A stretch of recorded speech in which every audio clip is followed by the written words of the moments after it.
friends, welcome back to my channel. So I am in, if you've watched me before, I am in my bathroom right now. I am doing my makeup and decided to quickly do a video showing you guys how I cover up my redness with Seint beauty products. So I figured I've got the sun right here, it's perfect lighting, indirect lighting, so you can see it. And so, cause sometimes with different lighting, like especially artificial lighting, sometimes it skews the colors. So I feel like this gives you a realistic expectation. You can actually see the coverage and everything. So I'm gonna go over my tips on how I cover up my redness. I will tell you that the great thing about Seint products is because of the cream, you can build it up and eventually at some point it will look cakey, but it will take a long time to look cakey. You have to put a lot of stuff on. My puppy is jumping up here. What are you doing? Say hello. She's so dirty. She's a dirty dog. Yeah. Oh my gosh. She likes to look in my mouth. It's so disgusting. You'll hear her rattle over there. But what I like about the Seint products is you can cover your redness with just using your main highlight shade, but I like doing color correcting because I feel like I use less products. I can just go in with a very light color corrector and I'll show you what I use and also recommendation if you have a little bit darker skin tone than me. But then I can go in with my regular face and I'm just not packing on the makeup. So that's why I like to use this. Before I found this tip, I was using the Dr. Jart Cicapair Tiger Grass Color Correcting Treatment. So I swore by this. I actually have another bottle in my vanity because when Sephora had their sale, I was like, okay, I'm gonna go ahead and pick up another one. It has this greenish tint to it, and I do like using this for the days that I'm not putting on any makeup at all.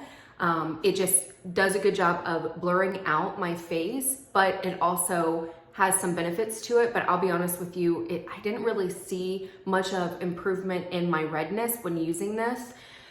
I just used it for color correcting. And then when I came across this tip, it's probably been about 3 months ago. I have not used that since because I do layer a lot of skincare because my skin is so dry. So it was like another step in my skincare routine that I was like, I don't really need this. So let me go through and tell you what I do.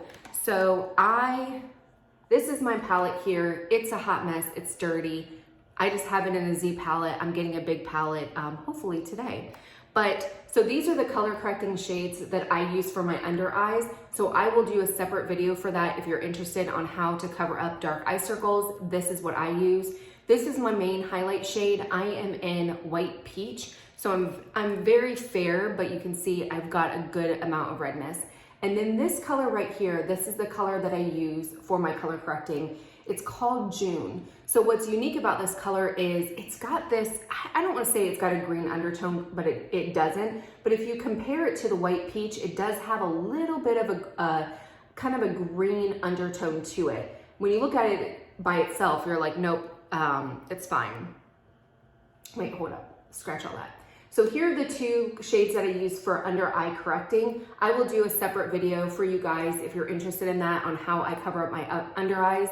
But these are the two shades that I use. This is the highlight that I use just in like my light highlight, but this is White Peach. This is the main highlight that I use. So this is my main foundation coverage. This color right here, this is June. This is the highlight shade that I use to color correct. If you compare it to White Peach, you can see it has this little tinge of a green undertone.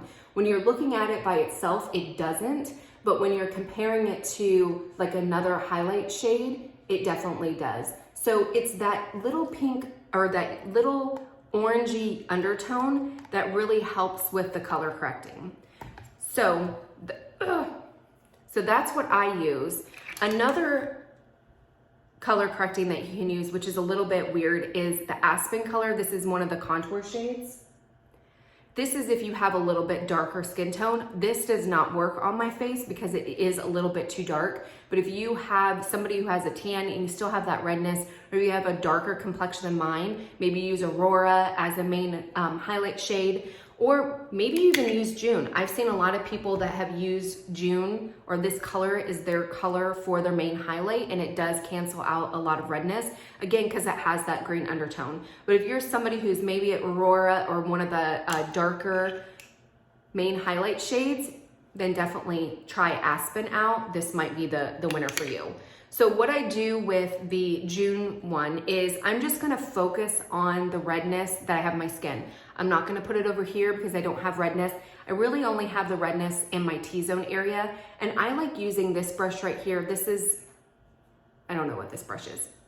I'll link it down below. I think it's the blending brush, but it's got a fluffy, kind of tapered top. And then it has this bottom part, kind of the same thing, but it's a little bit smaller. I like it because it airbrushes the stuff on. I don't want to pack the June color on because I just want it to be a really, really light wash, because then I'll go on with my main highlight.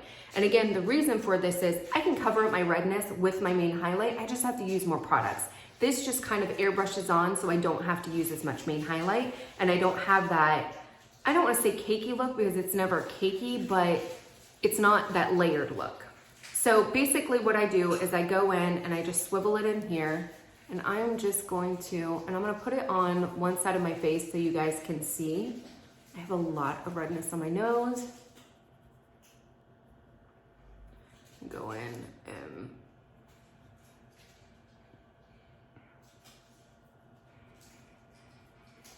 and again, I'm just focusing on the areas where there's that redness. I don't know how to split my nose. And I'll bring it up in here before I do my color correcting, because it does cancel out. I've got under my eyes, I've got green, blue, and purple under eye circles. So it's always a bear trying to cover those up. There you go. You can see, I mean, it's a very, very subtle difference. But you can see here, there's definitely that redness. Again, it's just a very, very light wash of color, so that when I go in with my highlight shade, I just don't have to use as much product. And I'm just really focusing on using as minimal product as I can. My nose always gets red. There you go. So what I also do is I will take my Seint Beauty Blender. It's not called a beauty blender, but I call it a beauty blender. But my Seint sponge, and I will go in, and what I'm doing is I'm just bouncing this on my skin. I like to use a dry one. As you can see, I've used it quite a lot. I like to use a dry one instead of a damp one, because for me, I feel like because my skin is so dry, the products don't sink in. But I feel like when I use a damp beauty blender, it just kind of moves the product all over my skin. I use this to kind of push the makeup into my skin and even out any of the brush lines or any, just blend it out, make sure that it's blended out. And I don't have like chunks, not chunks, but I don't have any like brush lines, that it's all airbrushed in, it's an even layer, and it's all kind of pushed into my skin. So you can see there, boom. And that's what I do in between every single application. Every time I add a color, I will just go in and buff it in and just make sure that it's buffed in, that it's blended out well, that I don't have any brush lines, that sort of thing. So that is what I do for my redness color correcting. It is super, super easy. And then, like I said, I will go in with the rest of my face, and it just makes it easier to cover up that redness, and I'm not using as much products. It's very, with just using this brush instead of, generally when I go in for my main highlights, I will be using the buff brush or the 3D foundation brush. And these brushes pack a bigger punch. So if I were to put, the June color on here, which I've done before, if I'm like super, super red, this puts on a lot more product than this. So this just kind of gives it that very light airbrush kind of look. Just a very light wash of color correcting, and then I'll go in with a heavier hand with my main highlight. So that is it. Hopefully you guys enjoyed the video. Please let me know if you have any questions, if there's any tips that you want to share with the audience, anything that you found, or if you're like, hey, these two don't work for me, I'm still, struggling with redness. Message me, let's troubleshoot it together. Let's figure out what works best for your skin. But this is what I do. But definitely keep a lookout for the next video that I'm gonna do for color correcting, is using these two for color correcting my under eye circles, so that you guys can see what that looks like and what my method is, because I do have pretty substantial dark eye circles. They come and go depending on the allergies and how much sleep I've gotten with having a puppy and 2 kids. But definitely stay tuned for that video. Hopefully you enjoyed this video. Let me know if you have any comments. Please leave them down below. Until next time, bye.